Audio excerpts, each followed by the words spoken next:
हम तुझसे किस हवस की फलक जुस्तजू करें, हम तुझसे किस हवस की फलक जुस्तजू करें, दिल ही नहीं रहा कि कुछ आरजू करें। सलाम, नमस्ते, सत श्री अकाल। मैं हूं आपके साथ हर्षिता मिश्रा और आप देख रहे हैं टाइम्स मेल। इस वक्त तमाम अरब के देशों में अगर सबसे ज्यादा किसी ने इजराइल की नाक में दम कर रखा है तो उसका नाम है यमन। एक छोटे गरीब मुल्क यमन बार बार इजराइल पर 2000 किलोमीटर दूर से हमला कर रहा है और एक बार नहीं बल्कि कई दफा हमला कर चुका है, पर उसके हमले को रोक पाने में इजराइल पूरी तरह से नाकाम हो चुका है। यहां तक कि इजराइल के पास यमन के हमलों को रोकने के लिए कोई एयर डिफेंस सिस्टम बाकी मौजूद नहीं है। जब देखो तब यमन के हौती कोई ना कोई फुलझड़ी इजराइल की तरफ दाग देते हैं, जिसकी वजह से इजराइल में सायरन बजने लगता है और बेचारा इजराइल बार बार वही रटा रटाया बयान जारी करता है कि हौतियों के हमले से हमें कोई नुकसान नहीं हुआ। पर इजराइल कर भी क्या सकता है? अमेरिका अगर उसे हथियारों की मदद ना करे तो फलस्तीन के लड़ाके ही पूरा का पूरा इजराइल खाली करा लेंगे। इतवार के रोज ही यमन के हौतियों को सबक सिखाने के लिए बहुत ही शान से अमेरिका और ब्रिटेन गए थे, पर खुद ही नाक तुड़वा आए। गए थे यमन पर हमला करने, पर हौतियों ने इनके ही दो फाइटर जेट को हवा में मार गिराया। हौतियों के हमले की वजह से अमेरिका और ब्रिटेन को उल्टे पाव अपना एयरक्राफ्ट कैरियर लेकर रफू चक्कर होना पड़ा, लेकिन नेतन्याहू ने अपनी नाक बचाने के लिए यमन पर हमले की धमकी दे डाली। पर हौतियों ने नेतन्याहू की बकैती को सीरियस नहीं लिया, बदले में फिर से हमला कर दिया है। इस बार उन्होंने ड्रोन से हमला किया है। तेल अवीव और उसके आसपास के इलाकों पर हौतियों ने ड्रोन से अटैक किया है। हौती कह रहे हैं कि हमने अपने टारगेट पर हमला किया है, पर यमन के हौतियों को अमेरिका, ब्रिटेन और इजराइल रोकने में बड़ी प्लानिंग कर रहे हैं। हो सकता है कि जब तक आप हमारी इस खबर को देखेंगे तब तक यमन पर अमेरिका, ब्रिटेन और इजराइल भारी बमबारी कर चुके हों। पर इतना तो समझ में आ रहा है कि अगर हिजबुल्लाह शांत है, अगर इराकी रेजिडेंट्स शांत हैं, तो इसका मतलब ये नहीं है कि यमन भी शांत रहेगा। पर यमन हौतियों ने मंगल के रोज भी एक ऐसा हमला कर दिया जिसके बारे में यहिया सारी ने भी नहीं बताया है। यानी हौतियों ने इजराइल पर एक बैलिस्टिक मिसाइल से अटैक कर दिया।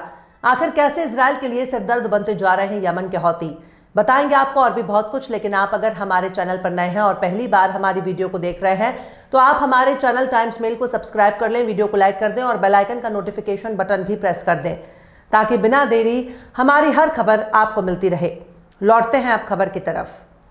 आज से 2 दशक पहले यमन में सऊदी अरब का दखल खत्म करने के लिए एक आंदोलन किया गया। उस आंदोलन को खड़ा करने वाले हुसैन बदरुद्दीन अल हौती ने शायद ही कभी सोचा होगा कि एक दिन उनका ही संगठन उस देश की नींद हराम कर देगा, जिस देश को यूरोप प्रॉक्सी कहा जाता है, जिस देश को अमेरिका का दुलारा कहा जाता है, जिसे इजराइल कहा जाता है।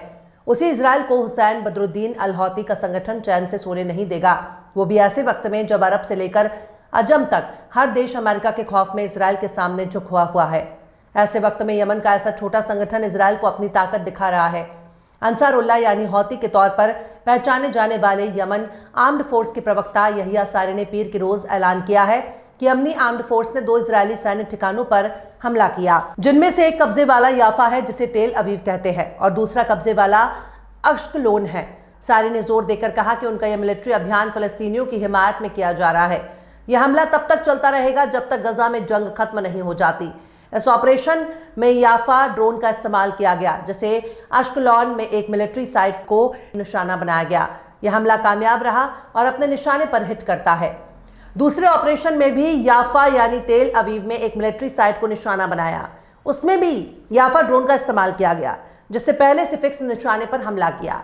हालांकि यमनी हौती की तरफ से यह हमला ऐसे वक्त में हो गया है जब इतवार के रोज अमेरिका और ब्रिटेन अपनी छाती फुलाकर हौतियों पर हमला करने के लिए गए थे, पर हौती ने इनकी फूली हुई छाती पिचकाकर इन्हें खाली वापस लौटने पर मजबूर कर दिया। हौतियों ने अमेरिकी ब्रिटिश के ज्वाइंट ऑपरेशन को नाकाम करते हुए 8 क्रूज मिसाइल और 17 ड्रोन के जरिए दुश्मन को मुंह तोड़ जवाब दिया। हौतियों ने इसी जवाबी हमले में अमेरिका का फाइटर जेट मार गिराया, जिसकी वजह से अमेरिका को अपना एयरक्राफ्ट कैरियर को यू टर्न लेना पड़ा। खैर, यमन चाहे इन पर कितना बड़ा हमला क्यों ना करता हो, पर इजराइल को अपनी इज्जत बचाने के लिए बार बार रटा रटाया डायलॉग सुनाना पड़ता है।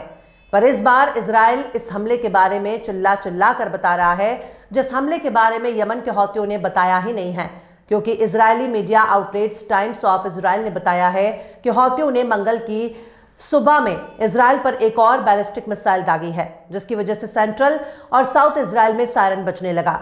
टाइम्स ऑफ इजराइल ये भी बता रहा है कि एक हफ्ते के भीतर तीसरी दफा सायरन बजा है। IDF ने इस मिसाइल को रोकने का दावा किया है। टाइम्स ऑफ इजराइल ने एक सैन्य सूत्र का हवाला देते हुए बताया कि हौतियों के मिसाइल को लंबी दूरी तक मार करने वाले एयर डिफेंस सिस्टम के जरिए मार गिराया गया, जिसे वायुमंडल से बाहर बैलिस्टिक मिसाइलों को मार गिराने के लिए डिजाइन किया गया है। इजरायली मीडिया का कहना है कि यमन के इस हमले में कोई भी नुकसान नहीं हुआ, पर MDA ने बताया कि तेल अवीव में एक 60 साल की बुजुर्ग औरत शेल्टर होम की तरफ भागने के वक्त गिरकर जख्मी हो गई। इसके अलावा कम से कम 25 लोगों को मामूली चोटें आई हैं, जो शेल्टर की भागते वक्त गिर गए या फिर मिसाइल सायरन बजने पर पैनिक अटैक की वजह से घायल हो गए। हालांकि भले ही यामनी आर्म्ड फोर्स के प्रवक्ता याहिया सारी ने इस हमले के बारे में कोई ऐलान ना किया हो, पर इजरायली मीडिया का दावा है कि इस मिसाइल हमले के बाद सीनियर हौती अधिकारी हिजाम अल असद ने ट्वीट किया कि इस तरह के हमले तब तक जारी रहेंगे जब तक गजा में हमारे लोगों के खिलाफ हमले बंद नहीं हो जाते। हालांकि गौर किया जाए तो इजराइल जितना ज्यादा नाकाम होता है, उस नाकामी का सारा खुन्नस गजा पर उतारता है। अल जजीरा ने अपनी खबर में बताया है कि अक्टूबर 2023 से अब तक इजराइल ने 12,800 से ज्यादा फलस्तीनी छात्रों को कत्ल कर चुका है। अल जजीरा ने यह भी बताया है कि इजराइल ने कमाल अदवान हॉस्पिटल की तीसरी मंजिल पर रिमोट कंट्रोल से बम ब्लास्ट किया है, जिसकी वजह से कम 20 मरीजों समेत कई मेडिकल स्टाफ जख्मी हो गए हैं। वहीं इजराइल सेना ने इंडोनेशियाई हॉस्पिटल में मौजूद मरीजों को हॉस्पिटल छोड़ने के लिए मजबूर कर दिया।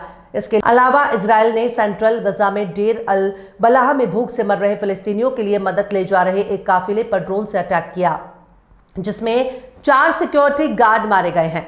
गजा में मरने वालों की कुल तादाद तकरीबन 45,317 हो गई है, पर यह तो सिर्फ ऑफिशियल डेटा है, जिसे सरकारी आंकड़ा कहा जाता है।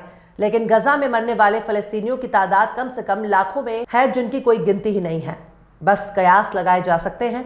खैर, इजराइल और हमास के बीच जल्द ही सीज़फायर होने की उम्मीद जताई जा रही है, क्योंकि इस बार खुद इजरायली प्रधानमंत्री नेतन्याहू ने संसद में बताया है कि हमास के साथ बंधक समझौते पर बातचीत में थोड़ा सा प्रोग्रेस हुआ है। बंधक समझौते ठीक से न हो पाने की वजह से हमास और इजराइल में सीज़फायर नहीं हो रहा है। वैसे भी इजराइल ने हजारों की तादाद में फलस्तीनियों को कई सालों से बंधक बनाया हुआ है। अगर इजराइल फलस्तीनियों को छोड़ देता है तो हमास भी आसानी से सीज़फायर के लिए मान जाएगा। बहरहाल, चलते चलते आखिर में ख्वाजा मीर दर्द ने भी क्या खूब फरमाया है, कासिद नहीं ये काम तीरा अपनी राह ले, कासिद नहीं ये काम तीरा अपनी राह ले, उसका पयाम दिल के सिवा कौन ला सके। फिलहाल इस खबर में बस इतना ही। इस खबर को आप हमारे साथी शम्स तबरेज की कलम से सुन रहे थे। आपको कैसा लगा कमेंट बॉक्स में जरूर बताइए। वीडियो पसंद आए तो लाइक करें। हमारे यूट्यूब के वीडियो लिंक को फेसबुक, ट्विटर, व्हाट्सएप पर अपने रिश्तेदार, यार, दोस्तों को भी शेयर करें। और बेबाक, निष्पक्ष, स्वतंत्र पत्रकारिता को सपोर्ट करने के लिए आप हमारे चैनल टाइम्स मेल को जरूर से सब्सक्राइब करें। और हाँ, बेल आइकन की घंटी वाली बटन भी आप जरूर से दबा दें, ताकि आपको हमारे आने वाले नए वीडियो की नोटिफिकेशन फौरन ही मिल जाए। फिर मिलते हैं किसी और वीडियो में एक नई खबर के साथ। हर्षिता मिश्रा को दीजिए इजाजत। जय हिंद। अगर अभी तक आपने हमारे चैनल टाइम्स मेल को सब्सक्राइब नहीं किया है तो जल्दी से सब्सक्राइब कर दें और बेल आइकन भी प्रेस कर दें।